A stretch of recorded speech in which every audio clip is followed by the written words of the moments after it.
Sekarang apa yang bisa masukkan manusia ke sorga? Banyak. Yang bisa masukkan manusia ke dalam sorga banyak. Tapi nggak semuanya saya bawakan. Yang pertama, yaitu Islam. Orang kalau ingin masuk sorga, masuk Islam dulu. Kalau orang kafir nih, dia berbuat kebaikan, semua kebaikan dilakukan, tapi tetap kafir, mati dalam keadaan kafir. Masuknya kemana? Neraka. Syarat untuk masuk ke dalam sorga, syaratnya apa?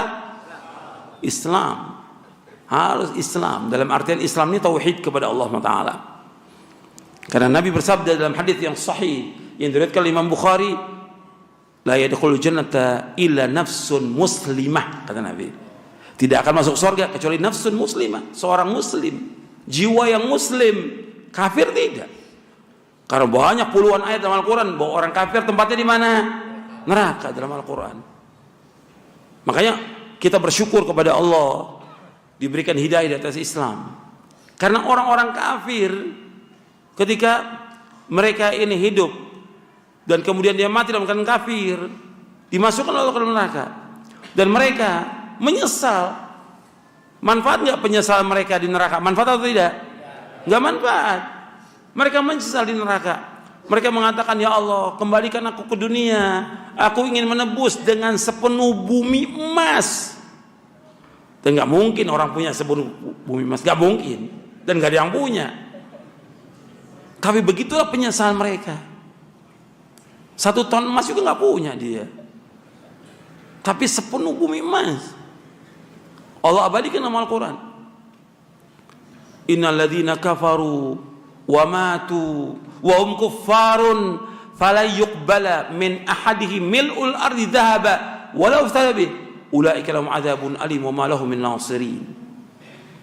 Dalam surah Al-Imran ayat 91. Innal ladzina kafaru, sesungguhnya orang-orang kafir, wa matu wa hum kuffar, dan mereka mati dalam keadaan kafir, fala yuqbala min ahadihim, tidak akan diterima dari mereka, mil'ul ardi dhahaba, sepenuh bumi emas, walau iftadabi, meskipun mereka ingin menebusnya, nggak mungkin, nggak akan diterima oleh Allah. Ulaika lahum adzabun alim, bagi mereka azab yang pedih, wa ma lahum min nasirin, dan mereka tidak ada penolongnya. Artinya orang-orang kafir nggak punya penolong. Orang-orang kafir bagi mereka azab yang pedih. Orang-orang yang kafir kekal dalam neraka selama-lamanya. Ini penyesalan mereka nanti di hari kiamat. Penyesalan mereka di hari kiamat ketika mereka dimasukkan ke dalam neraka, baru mereka menyesal. Ya Allah, kembalikan kami ke dunia. Kami ingin menebus dengan sepenuh emas. Gak bisa lagi. Bahkan di antara mereka, ya Allah, kembalikan kami ke dunia supaya kami bisa beramal soleh. Gak ada manfaatnya lagi. Makanya harus Islam. Syarat untuk masuk surga itu harus apa? Islam. Gak ada yang lain kecuali Islam. Makanya di sini antum harus ingat dan pahami, dan harus yakini dengan seyakin-yakinnya bahwa Islam satu-satunya agama yang hak, agama yang diridhai Allah, agama yang benar. Selain Islam nggak diterima oleh Allah. Itu harus yakin. Sebab Allah menyebutkan demikian, agama yang diridhai Allah satu, agama Islam. Inna dina indallahil Islam. Agama yang diridhai oleh Allah agama Islam. Wa may yabtaghi ghairal islami dinan falyuqbal min wa huwa fil akhirati minal khasirin. Barang siapa mencari agama selain Islam enggak akan diterima oleh Allah, dan di akhirat termasuk orang yang merugi. Merugi dia. Makanya kita harus berusaha bagaimana mengajak orang untuk masuk ke dalam agama Islam ini. Kita dakwakan dengan semampu kita. Sebab sekarang ini kalau kita lihat ada usaha dari orang-orang Islam itu sendiri. Ya, ini tentunya kalau itu orang Islam, tanda kutip ya Islamnya. Mungkin dia masuk munafik, mungkin dia masuk orang-orang mujrimin, gitu. Yang berusaha bagaimana memurtadkan umat Islam dengan mengatakan semua agama sama, semua agama baik. Ini kalimat yang sesat dan kufur. Atau mengatakan Islam Nusantara, ini kalimat yang sesat dan kufur. Nggak ada Islam Nusantara, yang ada satu Islam yang dibawa oleh siapa? Rasulullah SAW. Yang ingin dirusak oleh Islam Nusantara ingin melepas diri dari agama Islam ini untuk kembali kepada ajaran nenek moyang, meninggalkan agama Islam, meninggalkan Nabi Muhammad SAW. Karena dari omongan mereka, kita ini jangan kembali kepada Arab. Ya nabinya orang apa? Orang Arab asli. Artinya mereka punya maksud tujuan supaya melepaskan diri dari siapa? Dari Nabi Muhammad SAW. Itu maksud mereka. Jadi usaha luar biasa. Allah sebutkan dalam Al-Quran. Gak pernah berhenti usaha mereka. Walan tarda ankal yahudu walan nasara hatta tattabi'una. Orang Yahudi Nasrani gak akan berhenti berusaha bagaimana memurtadkan, gak akan berhenti mereka. Terus dia langsung terjun untuk memurtadkan, atau dia menyuruh orang-orangnya, walinya orang kafir. Siapa? Dari tokoh-tokoh liberal, tokoh-tokoh ahlul bid'ah, tokoh-tokoh munafikin. Mereka pakai, yang mereka bayar. Untuk apa? Untuk memurtadkan umat Islam. Dan ini sudah terus gak berhenti mereka. Makanya kita terus untuk menegakkan agama ini. Saya jelaskan ini mungkin puluhan kali, dan saya akan jelaskan ribuan kali. Agama Islam, agama yang hak, saya Islam gak akan diterima oleh Allah Ta'ala. Setelah diutusnya Nabi Muhammad SAW, orang Yahudi Nasrani wajib untuk masuk dalam agama Islam. Kalau mereka tetap dengan agamanya, tidak masuk dalam agama, maka tempat mereka di neraka, kekal mereka selama-lamanya, dan mereka sejelek-jelek makhluk di muka bumi ini. Sesuai dengan nas Al-Quran, Allah mengatakan demikian, innal ladzina kafaru min ahlil kitabi wal musyrikina fi nari jahannam khalidina fiha ulaika hum syarrul bariyah. Dalam surah Al-Bayyinah di ayat yang ke-6, innal ladzina kafaru min ahlil kitabi wal musyrikina fi nari jahannam khalidina fiha ulaika hum syarrul bariyah. Sesungguhnya orang-orang kafir dari ahlul kitab. Ahlul kitab siapa? Yahudi dan wal musyrikin, orang musyrik. Fi nari jahannam, tempat tinggalnya mereka neraka jahanam. Khalidina fiha, mereka kekal neraka jahanam selama-lamanya. Ulaika hum syarrul bariyah, mereka sejelek-jelek makhluk di muka bumi ini. Ini firman Allah, Al-Qur'an, ini Al-Qur'an. Wajib kita imani semua isi Al-Qur'an. Ketika orang mengingkari satu ayat dari Al-Qur'an, kafir dia, keluar dari agama Islam. Perhatikan itu. Ini adalah Al-Quran wajib kita imani. Yang Rasul tinggalkan kepada kita Quran dan Sunnah. Harus kita imani ini. Ini jalan kita menuju surga ini. Dengan Quran dan Sunnah. Bukan dengan yang lain, dengan Quran dan Sunnah. Makanya harus betul kita yakini Islam ini hak, benar, selain Islam batil. Yang mengatakan demikian siapa? Allah dalam Al-Quran. Allah yang tadi saya bacakan ayat-ayatnya. Allah dalam Al-Quran, inna dina indallahil Islam.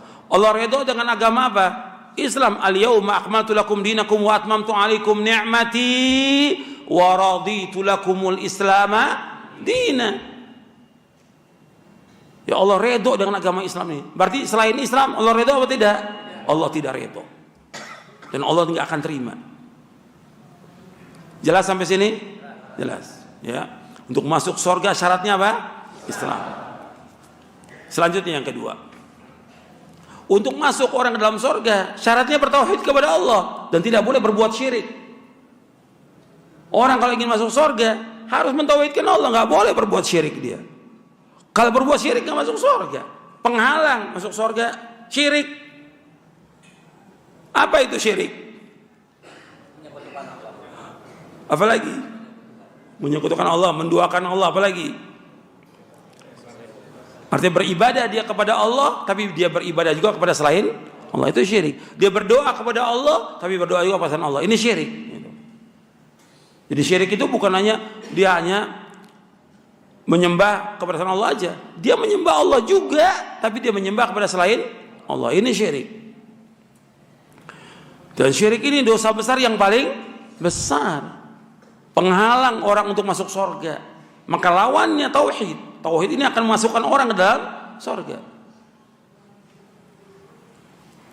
Makanya Nabi bersabda, Dalam hadis yang sahih yang diriwayatkan oleh Imam Muslim, man mata wa huwa ya'lamu annahu la ilaha illallah dakhala al-jannah. Man mata wa huwa ya'lam, barang siapa yang mati dalam keadaan dia mengetahui tidak ilah yang berhak diberi melainkan hanya Allah, maka dia pasti masuk surga. Pasti masuk surga. Hadis sahih Muslim dari sahabat Utsman radhiyallahu anhu. Dalam riwayat yang lain, dalam riwayat Jabir yang diriwayatkan juga oleh Imam Muslim, Nabi bersabda, man mata la yusyriku billahi syai'an dakhala al-jannah. Barang siapa yang mati dalam keadaan dia tidak menyekutukan Allah dengan sesuatu, maka dia masuk surga. Di hadis ini, dua hadis ini di riwayat Muslim juga, yang satu menjelaskan tentang tauhid, yang satu menjelaskan tentang apa? Tidak berbuat syirik. Perhatikan itu. Jadi kita untuk masuk dalam surga harus mentauhidkan Allah, mengikhlaskan ibadah ini hanya kepada Allah, karena tidak ada arti Islam kecuali dengan tauhid. Tidak ada arti Islam kecuali dengan tauhid. Islam itu tauhid. Yang dikatakan Islam artinya mentauhidkan Allah. Makanya definisi Islam, siapa yang bisa? Sini kan ada beberapa ustadz nih. Apa definisi Islam? Ya. Terus?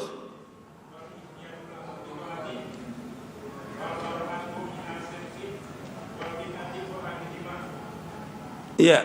Jadi yang dikatakan Islam itu al-istislamu lillahi bitauhid wal inqiyadu lahu bitta'ah wal bara'atu minasyirki wa ahli.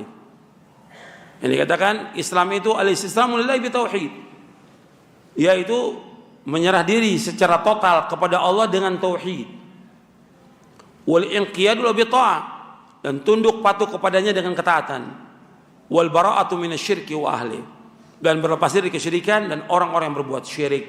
Itu yang dikatakan Islam. Jadi Islam itu yang pertama, Islam itu artinya apa? Mentauhidkan Allah. Artinya kita berserah diri secara total kepada Allah dengan tauhid. Enggak ada penyerahan diri kepada Allah tanpa tauhid. Harus tauhid kepada Allah. Mengikhlaskan ibadah itu hanya kepada Allah. Wal inqiyad lahu bitta'ah, tunduk patuh kepada Allah dengan ketaatan. Kalau dia orang Islam, buktikan dia sebagai orang Islam dengan apa? Dengan ketaatan dia kepada Allah Ta'ala. Kemudian berlepas diri kesyirikan. Gak bisa orang Islam berbuat kesyirikan atau bergabung dengan orang-orang musyrik, gak boleh. Islam ya harus berlepas diri kesyirikan.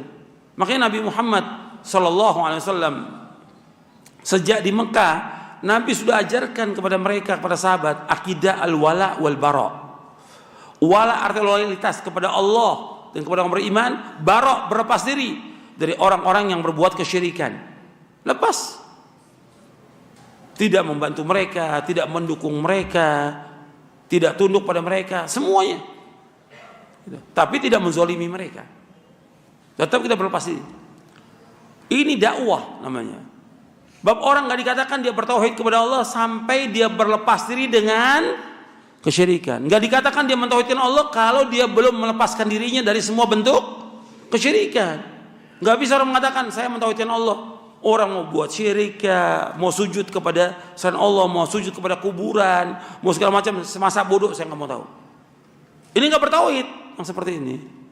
Kalau dia bertauhid kepada Allah, di samping dia mengikhlaskan dirinya hanya kepada Allah, mentauhidkan Allah, dan dia harus mengingkari semua yang disembah selain Allah. Harus, wajib dia mengingkari. Berlepas diri dari mereka dan dinyatakan berlepas diri itu. Seperti dikatakan oleh Nabi Ibrahim alaihissalam. Nabi Ibrahim mengatakan tegas kata bapaknya dan kaumnya, tegas. Makanya Allah menyebutkan bahwa Nabi Ibrahim sebagai uswah hasanah.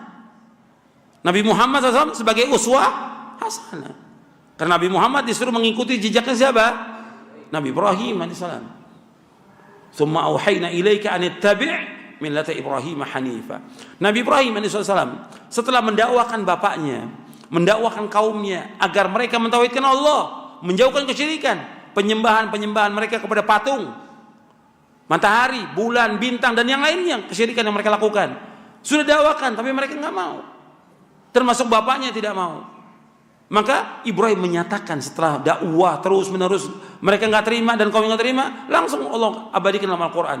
Nabi Ibrahim berkata, "Wa idz qala Ibrahimu li abihi wa qaumihi innani bara'un mimma ta'budun illa alladzi fatarani fa innahu sayahdin wa ja'alaha kalimatan baqiyatan fi 'aqibihi la'allahum yarji'un." Dalam surah Az-Zukhruf surah 43 ayat 26 sampai 28. Wa idz qala Ibrahimu li abihi wa qaumihi. Dan ingatlah tatkala Ibrahim berkata kepada bapaknya dan kaumnya. Ini berkata begini dinyatakan dengan terang-terangan atau disembunyikan? Hah? Terang-terangan dikatakan. Artinya nggak bisa dakwah sembunyi-sembunyi, nggak ada. Pernyataan jelas kepada bapak dan kaumnya. Innani bara'um mimma ta'budun. Sesungguhnya aku berlepas diri dari apa yang kalian sembah. Illalladzi fatarani, kecuali zat yang telah menciptakan aku, ya Allah. Fa innahu sayahdin, sungguhnya Allah akan menunjuki aku. Wa ja'ala kalimatan baqiyatan fi 'aqibi la'allahum. Allah jadikan kalimat ini, kalimat la ilallah, sebagai kalimat yang kekal pada anak cucunya agar mereka kembali kepada kalimat ini. Kalimat tauhid. Artinya orang harus menyatakan kepada keluarganya tentang tauhid kepada Allah dan menjelaskan tentang bahaya kesyirikan. Bab syirik menghalangi manusia masuk ke dalam surga. Azar tempatnya di neraka, Azar. Dan bertemu dengan Ibrahim, "Wahai bapakku, dulu aku sudah sampaikan kepada engkau untuk masuk dalam agama ini, engkau enggak mau." Menyesal, mukanya hitam Azar di hari kiamat. Dimasukkan ke dalam neraka dengan sebab apa? Tidak mau dia untuk mengikuti millahnya Ibrahim yang hanif, yang lurus. Makanya antum ingat, syarat untuk masuk surga mentauhidkan Allah, menjauhkan syirik. Dan orang dikatakan dia mentauhidkan Allah kalau dia betul-betul mengikhlaskan ibadah hanya kepada Allah dan dia mengingkari semua sesembahan selain Allah. Harus mengingkari. Jadi nggak bisa kita membenarkan adanya agama lain selain Islam. Kita membenarkan adanya orang-orang yang menyembah pada selain Allah. Nggak boleh kita benarkan. Kita mengingkari. Hati kita mengingkari atau kita sampaikan bahwa perbuatan-perbuatan itu syirik, harus kita sampaikan. Nggak boleh kita diam. Nggak boleh. Penyampaian itu harus supaya orang tahu. Nggak boleh kita bersahabat dengan orang-orang kafir, menjadi sahabat yang dekat dengan mereka, kita membenarkan agamanya mereka, nggak boleh. Makanya orang-orang munafik mengatakan semua agama sama, orang-orang munafik. Nggak benar pernyataan dia, kufur dan menyesatkan umat. Mestinya kalau ada tokoh atau kiai atau ajangan yang berpendapat demikian, loh, ajangan atau kiai, kalau memang sama, kenapa antum nggak masuk Nasrani aja? Kan jelas, kan sama. Iya. Kok tetap KTP-nya Islam? Rubah dong kalau sama. Sekarang antum sekarang udah Islam kan dari kecil. Antum sekarang menyatakan semua agama sama. Sekarang masuk dong Kristen. Nanti coba dulu berapa tahun masuk Buddha. Gitu. Coba dulu berapa tahun. Ini kita mengatakan kepada siapa? Kepada tokoh-tokoh yang mengatakan semua agama sama. Siapa aja? Apakah dia profesor, doktor? Apakah dia kiai? Apakah dia ajengan atau apa? Katakan. Antum mengatakan semua agama sama. Kalau sama, ya antum masuk dong Nasrani. Jadi jelas kita. Ajengan Nasrani. Jelas dong. Jadi biar ada kejelasan. Jangan antum mengatakan semua agama sama, tapi antum nggak buktikan. Buktikan dong. Supaya jelas gitu. Sehingga nggak samar-samar lagi, antum jelas gitu. Karena yang paling berbahaya dalam agama Islam ini orang-orang munafikin, paling berbahaya dalam agama Islam. Maka tempatnya pun mereka dalam Al-Quran di mana? Keraknya neraka. Innal munafiqina fid darkil asfali minan nar, kata Allah. Yang kedua sudah jelas ini ya. Jadi mentauhidkan Allah. Makanya orang yang paling bahagia di hari kiamat, orang yang paling bahagia di hari kiamat itu adalah orang yang dia mengucapkan kalimat la ilaha illallah dan dia konsekuen dengan kalimat ini. Maka dia orang paling bahagia dari kiamat. Dia akan mendapatkan syafaatnya Nabi Muhammad SAW untuk masuk ke mana? Ke sorga. Abu Hurairah radhiyallahu bertanya, ya Rasulullah, siapakah orang yang paling bahagia dengan syafaatmu nanti di hari kiamat? Apa jawaban Nabi SAW? As'adun nasi bisyafaati yaumal qiyamati man qala la ilaha illallah khalisan min qalbi. Akhrajahul Bukhari. Kata Nabi, orang yang paling bahagia dengan syafaatku nanti pada hari kiamat yaitu orang yang mengucapkan kalimat la ilaha illallah dengan ikhlas dari hatinya. Orang yang paling bahagia, kata Nabi. Artinya dia bahagia dengan apa? Dengan dapat syafaat Nabi Muhammad SAW, dia akan masuk ke mana? Sorga. Tapi dia harus buktikan konsekuensi dari kalimat apa? La ilaha illallah. Jangan berbuat syirik. Ketika dia berbuat syirik kepada Allah, penghalang dia untuk masuk ke dalam sorga. Karena orang yang berbuat syirik diharamkan oleh Allah masuk ke mana? Sorga. Innahu, Allah berfirman dalam surah Al-Maidah di ayat 72, innahu may yusyrik billahi faqad harramallahu alaihil jannah wa ma'wahu an-nar wa ma lidh-dhalimin min ansar. Innahu may yusyrik billahi faqad harramallahu alaihil jannah wa ma'wahu an-nar wa ma lidh-dhalimin min ansar. Sesungguhnya orang yang berbuat syirik kepada Allah diharamkan bagi dia sorga, diharamkan tempat tinggalnya neraka, dan bagi mereka tidak ada penolong sama sekali. Itu surah Al-Maidah, surah yang kelima ayat 72. Jelas sampai sini? Jelas. Dalil banyak. Kita ini beragama dengan dalil, dengan hujjah, bukan dongeng. Dalil ini. Orang yang berbuat syirik enggak masuk, dalilnya ada di Quran. Makanya orang ketika dia mentauhidkan Allah, menjauhkan syirik, sebagai manusia, dia namanya manusia, kadang-kadang dia khilaf, berbuat dosa besar, berbuat dosa ini. Tapi syaratnya enggak berbuat syirik. Selama dia terus berusaha untuk taubat kepada Allah, dia taubat kepada Allah meskipun dia berbuat dosa besar, tapi dia tidak berbuat syirik. Kata Allah apa dalam hadits qudsi yang diriwayatkan oleh Imam Tirmidzi? Kata Allah, ya bena Adam, lau ataitani bi qurabil ardi khataya thumma laqitani la tusyriku bi syai'an la ataituka bi qurabiha maghfiratan. Wahai anak Adam, seandainya engkau datang kepadaku dengan sepenuh bumi dosa dengan syarat tidak berbuat syirik, maka aku akan datang kepadamu dengan sepenuh bumi ampunan.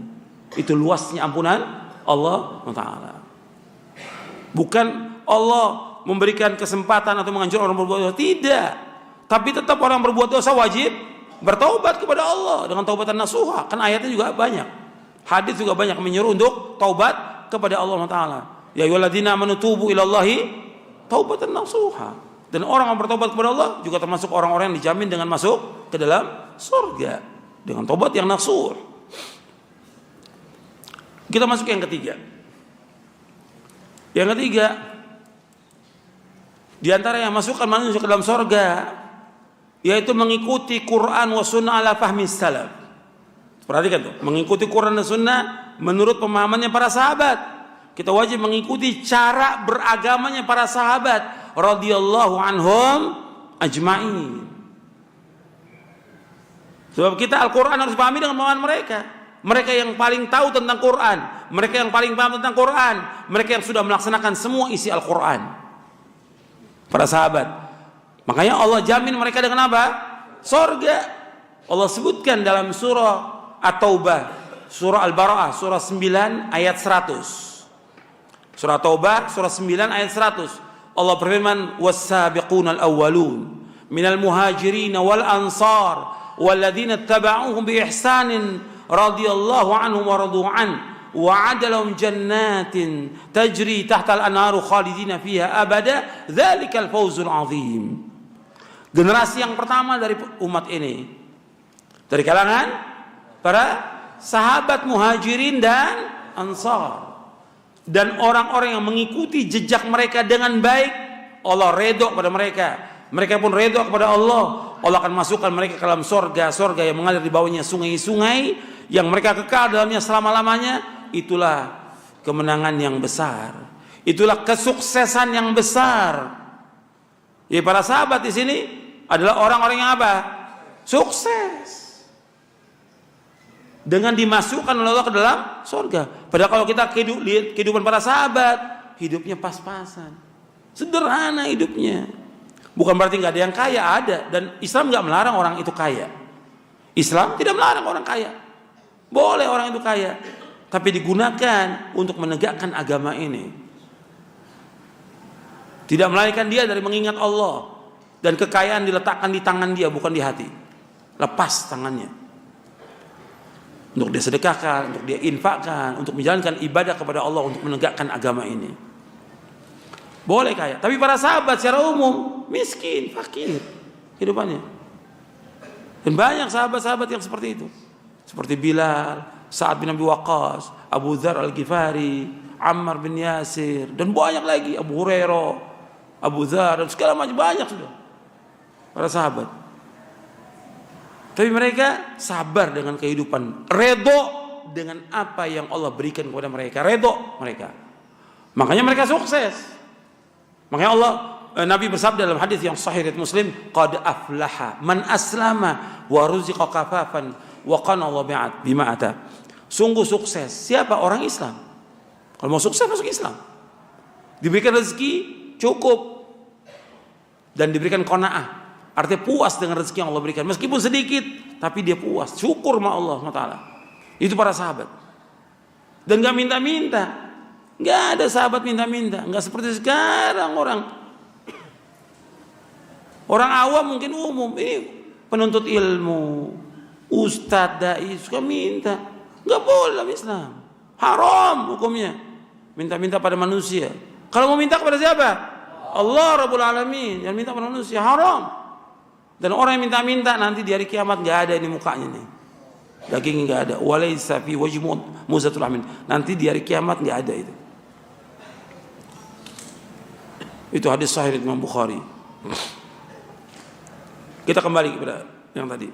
Bahwa para sahabat radhiyallahu anhum adalah orang-orang yang dijamin Allah dengan sorga. Karena mereka orang yang paling baik dari semua manusia. Paling baik. Karena Nabi bersabda, khairun nasi qarni thumma alladhina yalunhum thumma alladhina khairum ummati qarni khairukum qarni. Tapi khairul qurun enggak ada. Lafaz khairul qurun tidak ada. Yang sahih riwayatnya khairun nas, khairu ummati, khairukum qarni. Ini hadis yang mutawatir. Dari Imam Bukhari, Muslim dan yang lainnya. Mutawatir. Kata Nabi, sebaik-baik manusia pada masaku. Kemudian yang sesudahnya. Kemudian yang sesudahnya. Jadi sebaik-baik manusia pada masaku sahabat. Yang sudahnya siapa? Tabi'in. Yang sudahnya tabi'ut tabi'in. Sahabat yang terbaik. Ketika dikatakan Nabi para sahabat yang terbaik, baik tentang apanya? Kendaraannya, rupanya, rumahnya, kekayaannya? Tidak. Baik tentang ilmunya, baik tentang pemahamannya, baik tentang keyakinannya, baik tentang amalnya, baik tentang akhlaknya, baik tentang jihadnya, baik tentang semuanya para sahabat. Khairun nas, sebaik-baik manusia. Dari semua manusia yang terbaik para sahabat. Makanya mereka dijadikan oleh Allah sebagai apa? Saksi atas seluruh manusia. Wa kadzalika ja'alnakum ummatan wasata litakunu syuhada'a 'alan nas wa yakuna ar-rasulu 'alaikum syahida. Demikian kami jadikan kalian umat yang pertengahan, umat yang baik, agar kalian para sahabat menjadi saksi atas seluruh manusia dan rasul sebagai saksi atas kalian. Makanya dikatakan oleh para ulama ahli hadis, as-sahabatu kulluhum udul. Para sahabat semuanya orang-orang yang adil. Dengan ayat ini dalam surah Al-Baqarah di awal juz yang kedua. Jadi antum perhatikan itu, sahabat yang terbaik. Makanya mereka dijamin dengan surga. Makanya kita diwajibkan untuk mengikuti jejaknya para sahabat, cara beragama para sahabat. Karena jaminan surga bukan main-main. Surga yang kita cari. Makanya Nabi SAW ketika menyebutkan umat Islam berpecah menjadi berapa? 73 golongan. Nabi sebutkan satu yang selamat siapa? Siapa jamaah? Ma ana ahli wa ashabi. Para sahabat. Nabi ketika menyebutkan sataftariqu ummati ala 73 firqah kulluha fin nar illa wahida. Umatku yang percaya 72 golongan, 72 masuk neraka, satu yang masuk surga. Siapa Rasulullah yang satu itu? Al-jamaah, jamaah. Inilah riwayat Imam Ahmad, Abu Daud, Tirmidzi dan yang lainnya. Dalam riwayat Tirmidzi dan Hakim dari sahabat Abdullah bin Amr bin As, Nabi menyebutkan yang dimaksud satu yang selamat, ma ana alaihil yauma wa ashabi, yaitu orang yang mengikuti aku dan para sahabatku. Jaminannya sorga. Makanya kita terus siang malam mengajak orang kembali kepada Quran wa sunnah menurut pemahaman para sahabat. Ini bukan baru. Karena itulah perintah Allah dalam Al-Quran. Itulah perintah Nabi Muhammad SAW agar kita mengikuti cara beragamanya para sahabat radhiyallahu anhum ajmain, agar kita selamat. Bukan kita membawa aliran baru, mazhab baru. Bukan agama baru. Ini dari zaman Nabi sudah bersabda demikian. Semua persoalan ketika fitnah itu ada, Nabi suruh kembalikan kemana? Dalam hadis Mu'ad radhiyallahu, dalam hadis Udzaifah apa Mu'ad saya lupa, Nabi bersabda SAW, satakunu fitnah, akan terjadi fitnah. Kemudian, ya Rasulullah, kaifa na'mal wa kaifa nasna? Apa yang harus kami perbuat? Apa yang harus kami lakukan? Apa kata Nabi SAW? Tarji'una ila amrikumul awal. Hendaklah kalian kembali kepada urusan kalian pertama kali. Kembali kepada pemahaman para sahabat. Ini hadis hasan diriwayatkan oleh Imam Tabrani dalam Mu'jamul Kabir. Hasan di sini. Artinya disuruh kita untuk mengikuti jejaknya para sahabat. Ketika terjadi banyak fitnah yang besar berkaitan dengan masalah agama. Ini fitnah luar biasa. Fitnah yang ada fitnah syubuhat, ada fitnah syahwat. Tadi di mukadimah saya sebutkan tentang fitnah syahwat. Fitnah wanita, fitnah harta, fitnah dunia, fitnah anak-anak, fitnah. Ini semua berkaitan dengan syahwat. Tapi yang kedua, fitnah syubuhat berkaitan dengan pemahaman, pemikiran, aliran, kelompok, golongan, hizb. Ini namanya fitnah syubuhat. Dan banyak orang terkena dengan fitnah syubuhat ini. Justru yang terkena dengan fitnah syubuhat diantaranya yang terbanyak orang-orang berilmu. Perhatikan itu, syubuhat. Kalau fitnah syahwat terkena semuanya. Orang awam terkena, penuntut ilmu kena, orang-orang alim, ulama, dai juga kena, fitnah syahwat kena. Menumpuk-numpuk harta, tertipu dengan dunia. Tapi ini fitnah syubhat. Kalau fitnah syahwat merusak tujuan hidup manusia. Perhatikan tuh. Fitnah syahwat merusak tujuan hidup manusia. Tujuannya rusak, dia terhalang. Yang mesti dimasuk surga terhalang dengan dunia ini. Atau dia nggak dapat ganjaran, nggak dapat pahala karena tujuannya dunia. Dia baca Quran, mestinya karena Allah, supaya baca Quran supaya terdengar suaranya merdu bagus. Berarti bukan ingin dapat pahala, ingin dipuji oleh manusia. Rusak tujuannya, hilang pahalanya. Paham nggak ini? Ima dia ria atau dia ingin dapatkan uang. Rusak tujuannya dia, hilang pahalanya, hilang ganjarannya. Yang kedua fitnah yang berat ini syubhat. Syubhat merusak pemahaman dia, pemahamannya rusak sehingga sulit untuk kembali. Kalau udah syubhat itu masuk di hati manusia, sulit buat kembali. Kata Imam Az-Zahabi di dalam kitabnya Syiar A'lamin Nubala, kata beliau, al-qulubu dha'ifah wa syubha khattafah. Hati manusia itu lemah, tapi syubhat terus menyambar manusia. Banyak orang terkena syubhat yang nggak mau ngaji lagi.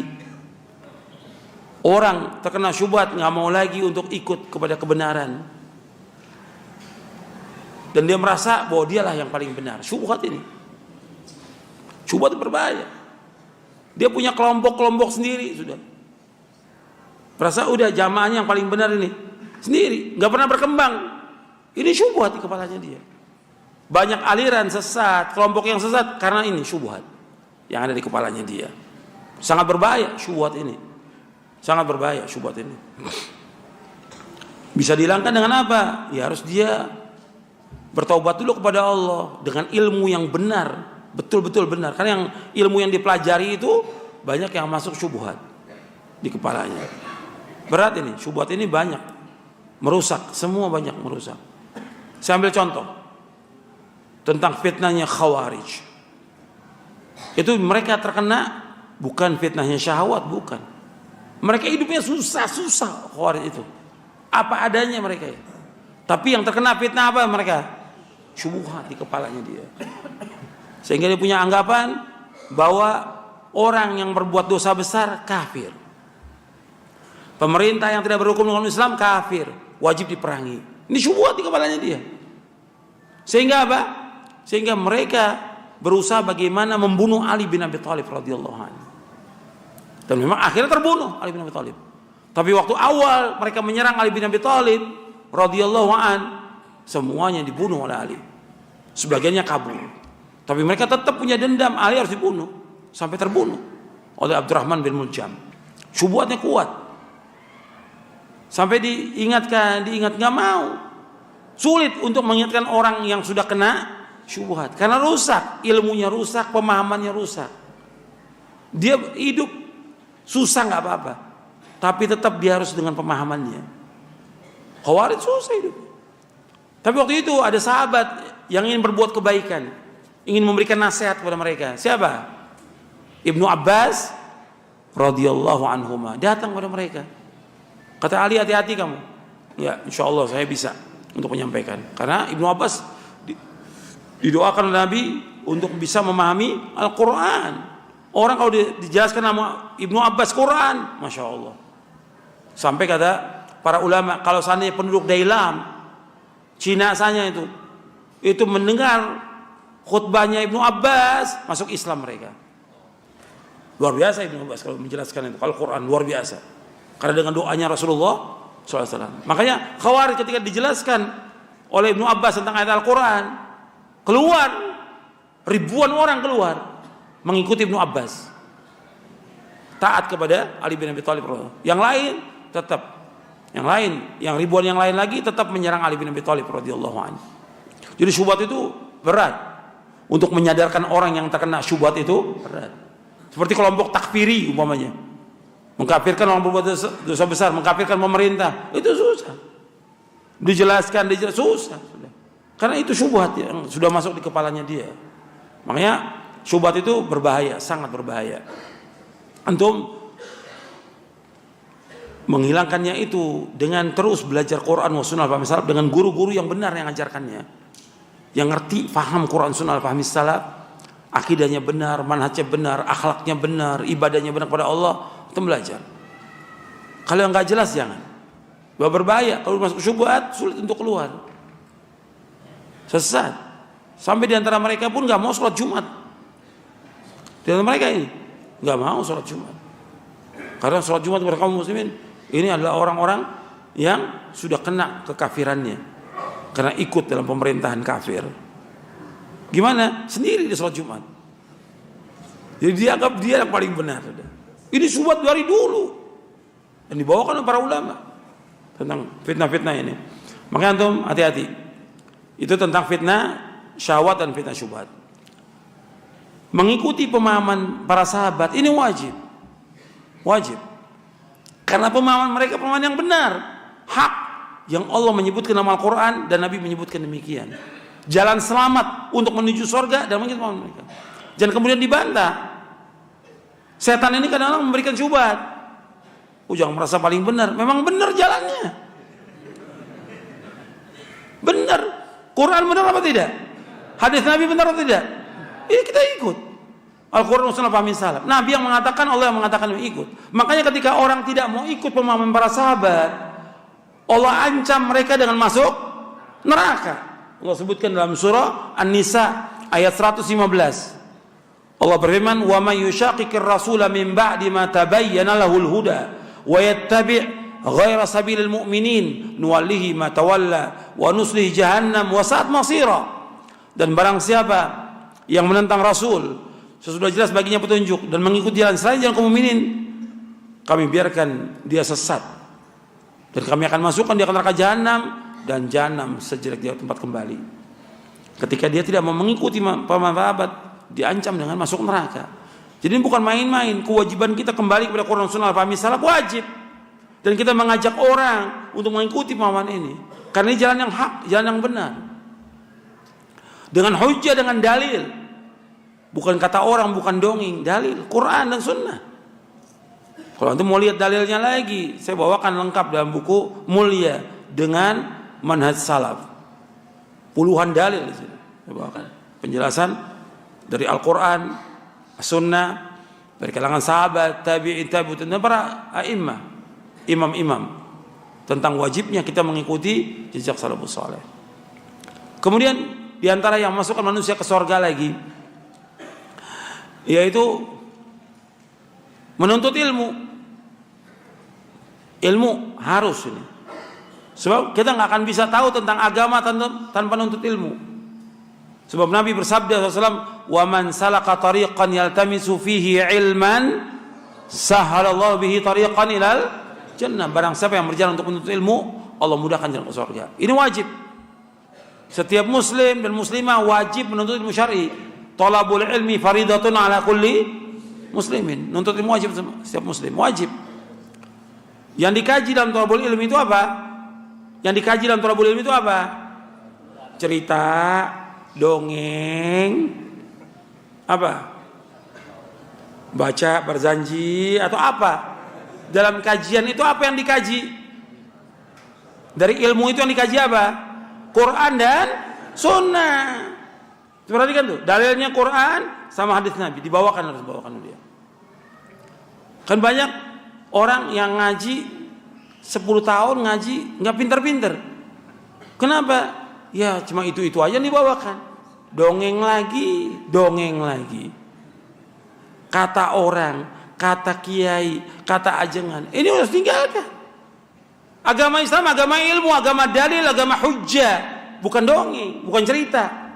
Dalilnya mana? Makanya nuntut ilmu jalan surga kalau yang dikaji Quran wa Sunnah ala fahmi salaf. Kalau disebutkan ilmu, itu Quran dan Sunnah. Perhatikan itu. Dalil. Makanya kita nggak boleh ikut-ikutan dalam kita beragama. Itu akan berat nanti di hari kiamat. Karena Allah mengatakan wala taqfu ma laisa laka bi'ilmun inna sam'a wal basar wal fuada kullu ulaika kana mas'ula. Jangan kamu ikut apa yang kamu tidak tahu, karena sungguh pendengaran mata nanti akan ditanya oleh Allah Taala. Semua akan ditanya oleh Allah. Makanya perhatikan, jangan ikut-ikutan dalil. Agama Islam agama dalil, agama hujjah. Ketika nuntut ilmu, ya dalil yang dikaji itu. Ada kitabnya jelas. Kitabnya yang berisi dalil. Itu yang dibacakan oleh ustadznya, dijelaskan oleh ustadznya dengan pemahaman yang benar. Itu harus penting dalam kita tahu. Karena harus nuntut ilmu. Nggak bisa orang itu tiba-tiba jadi orang alim, nggak mungkin. Harus belajar. Seorang penuntut ilmu paling nggak dia harus hadir setiap pekan itu thalabul ilmi. Saya mau tanya kepada antum, nuntut ilmu itu ibadah bukan? Ibadah. Semua pekerjaan, usaha, dagang, kuliah dan yang lainnya harus bisa mendukung ibadah kita kepada Allah ini. Jangan korbankan ibadah kita nuntut ilmu ini dengan kerjaan, dengan tugas, dengan dagang, dengan kuliah, dengan praktek dokter segala macam. Jangan dikorbankan. Ini ibadah nuntut ilmu. Harus kita luangkan waktu kita sepenuhnya untuk ibadah kepada Allah Taala. Luangkan waktu baca Quran juga kita luangkan waktu. Waktu juga untuk baca buku-buku yang bermanfaat. Luangkan waktu. Minimal seorang penuntut ilmu 4 jam dia baca. Itu penuntut ilmu, apalagi ustaz. Jangan ustaz banyak ceramah. Ustaz banyak baca, banyak menuntut ilmu. Ngajar wajib bagi dia, tapi dalam rangka mendidik umat ini di atas agama yang benar, di atas akidah yang benar, di atas manhaj yang benar, agar umat ini mentauhidkan Allah, menjauhkan syirik, agar umat ini melaksanakan sunnah, menjauhkan bid'ah. Itu yang diajarkan kepada umat, agar umat ini mentaati Allah, menjauhkan perbuatan dosa dan maksiat. Itu namanya dakwah. Ajak mereka untuk beriman kepada Allah. Iman itu dakwah. Jadi harus jelas ini. Ini nuntut ilmu jelas, belajar juga kita jelas. Sebab dulu para ulama ketika nuntut ilmu jelas dulu siapa nih, sama siapa kita nuntut ilmu. Sampai dikatakan oleh Muhammad bin Sirin rahimahullah, "Inna hadzal ilma dinun fanzuru amman ta'khuduna dinakum." Ini ilmu ini agama.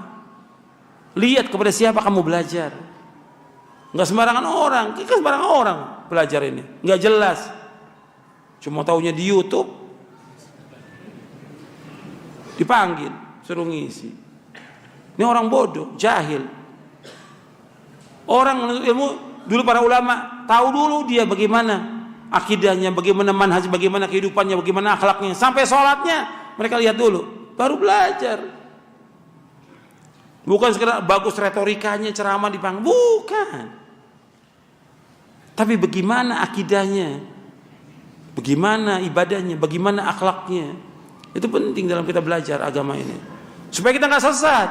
Karena kita ingin selamat dengan nuntut ilmu ini, kita selamat dunia akhirat. Itu yang kita penting dalam trouble ilmi, bukan sekedar nuntut ilmu. Sampai sini jelas? Ya. Ini kalau ilmu aja panjang, ya.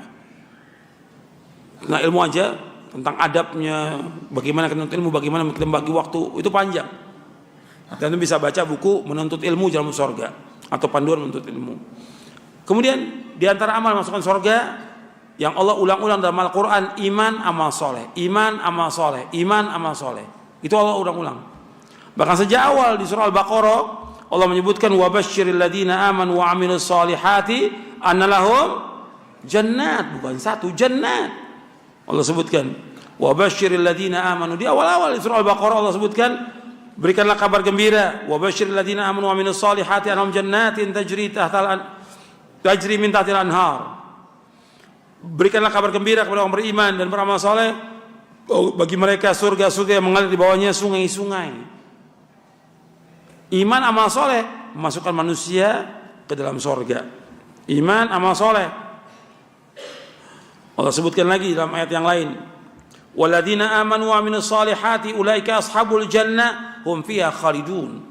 Dan orang beriman dan beramal soleh, bagi mereka adalah orang-orang penghuni surga.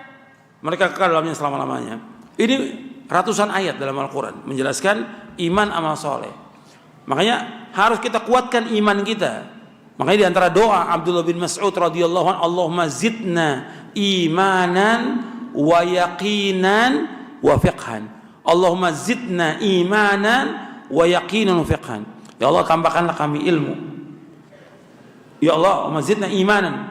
Ya Allah, tambahkanlah kami iman wa yaqinan, keyakinan, wa fiqhan, dan pemahaman tentang agama.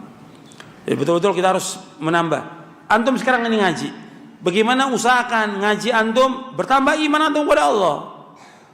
Antum nuntut ilmu untuk merangka iman ini nambah, tambah takut kepada Allah Ta'ala. Kemudian amal soleh tambah ketaatan, bukan tambah surut. Amal-amal soleh banyak, ribuan amal soleh. Di antara amal soleh yang memasukkan manusia ke surga, di antaranya taat kepada orang tua, berbakti pada orang tua. Makanya Allah menyebutkan setelah tauhid, berbakti orang tua. Wa'budullaha wa la tusyriku bihi syai'a wa bil walidaini ihsana. Hendaklah kalian beribadah kepada Allah saja, jangan menyekutukan Allah, dan hendaklah kalian berbuat baik kepada kedua orang tua. Berbuat baik pada kedua orang tua. Berbuat baik pada kedua orang tua merupakan jalan menuju surga, memasukkan anak ke dalam surga. Dia seorang muslim harus taat pada orang tuanya, berbakti pada orang tua, membantu orang tuanya. Nggak boleh kurang ajar, nggak boleh membantah, nggak boleh membangkang, mengatakan saja nggak boleh, pada orang tua nggak boleh. Sebab dosa yang paling besar setelah syirik durhaka pada orang tua. Dosa yang paling besar setelah syirik durhaka pada orang tua. Jangan sekali-kali antum menghardik orang tua. Allah berfirman dalam surah Al-Isra, wa qada rabbuka alla ta'budu illa iyyah wa bil walidaini ihsana imma yablughanna 'indaka al-kibara ahaduhuma aw kilahuma fala taqul lahumu uff wa la tanharhuma wa qul lahumu qawlan karima wahfid lahumu janaha adh-dhulli minar rahmah wa qur rabbirhamhuma kama rabbayani shaghira. Allah telah mewajibkan kepada kalian tidak boleh kalian beribadah hanya kepada Allah dan akan berbuat baik kepada kedua orang tua. Kalau salah satu atau kedua-duanya dia mengalami umur lanjut usia dan ada di sisi kamu, jangan kamu mengatakan jangan mengatakan jangan menengking, jangan menghardik, nggak boleh. Katakanlah kepada keduanya perkataan yang mulia. Kamu rendahkan dirimu, rendahkan sayapmu, rendahkan dirimu, tawadhu kepada orang tua, dan katakanlah, ya Allah, sayangilah kedua orang tuaku sebagaimana dia mendidik aku waktu kecil. Wahfid lahum janaha dzulli min rahmah, dengan kasih sayang. Wa qur rabbirhamhuma kama rabbayani shaghira. Tentu ingat tuh dalam surah Al-Isra ayat 23 ayat 24. Ini jalan menuju surga. Kemudian yang terakhir. Yang terakhir sebenarnya banyak. Di antara untuk masuk surga, terutama buat wanita, ya, para istri, dengan taat seorang wanita kepada istrinya, itu jamin dia untuk masuk surga. Jangan sekali-kali dia membantah suaminya. Jangan durhaka pada suaminya. Karena ketika dia menikah, diserahkan oleh walinya kepada suaminya, jadi walinya, bapaknya atau kakaknya atau pamannya itu menyerahkan si wanita ini kepada suaminya, maka kewajiban yang besar bagi si istri taat kepada suaminya. Itulah jalan dia menuju ke sorga, jaminan sorga. Makanya ketika ada wanita yang dia mengeluh tentang suaminya, ada wanita mengeluh tentang suami saya begini. Kemudian kata Nabi, unduri aina anti minhu fa innahu jannatuki wa naruki. Perhatikanlah dirimu, bagaimana sikap kamu kepada suami kamu. Suami kamu sorga kamu dan neraka kamu. Artinya kalau kamu taat sebagai seorang istri bersuami, sorga. Ketika kamu durhaka, tempatnya di neraka. Kemudian juga Nabi SAW menyebutkan di antara amalan wanita ini gak banyak wanita, sedikit. Yang penting dia taat pada suaminya. Nabi menyebutkan tentang wanita yang dijamin dengan sorga. Kata Nabi SAW, idza shallatil mar'atu khamsaha wa shamat syahraha wa hassanat farjaha wa ata'at ba'laha dakhalatil jannah min abwabil jannati sya'at. Apabila seorang wanita salat yang 5 waktu, dia puasa di bulan Ramadan, dia menjaga kehormatannya, dia jaga pakaiannya tertutup dengan rapi sesuai dengan syariat, dia jaga kehormatannya, dan dia taat yang keempat kepada suaminya, dakhalatul jannah min abwabil jannah sya'at, dia akan masuk surga dari pintu surga mana yang dia kehendaki. Ini hadis diriwayatkan oleh Imam Ibn Hibban. Jadi dari surga mana yang dikehendaki masukkan. Nikmat bagi wanita taat pada suami. Ketika dia jadi istri taat pada suami.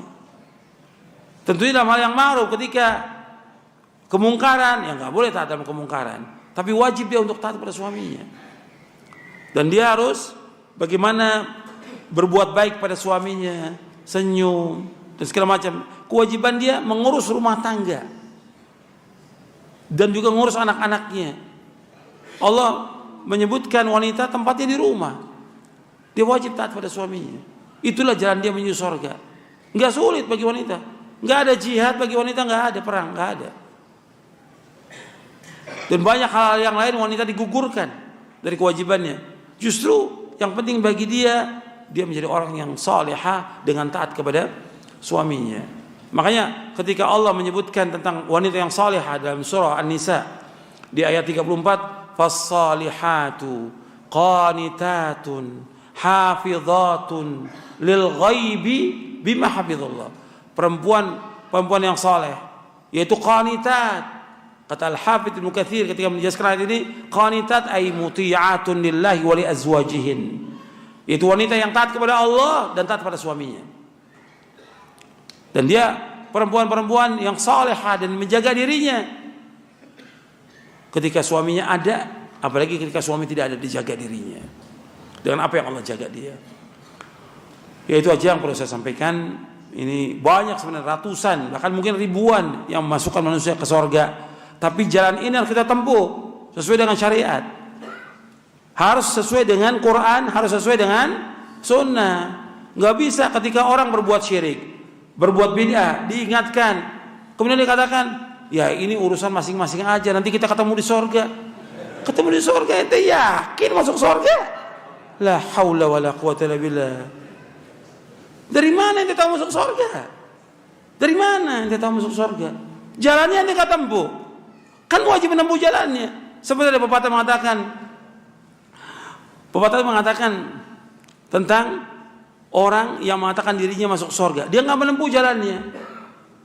Kata pepatah itu, tarjun najata walam tasluk masalikaha inna safinata la tajri alal yabas. Engkau ingin selamat, tapi engkau nggak menempuh jalannya untuk selamat itu. Nggak mungkin namanya perahu jalan di atas daratan, nggak mungkin. Kecuali kalau banjir. Allah musta'an.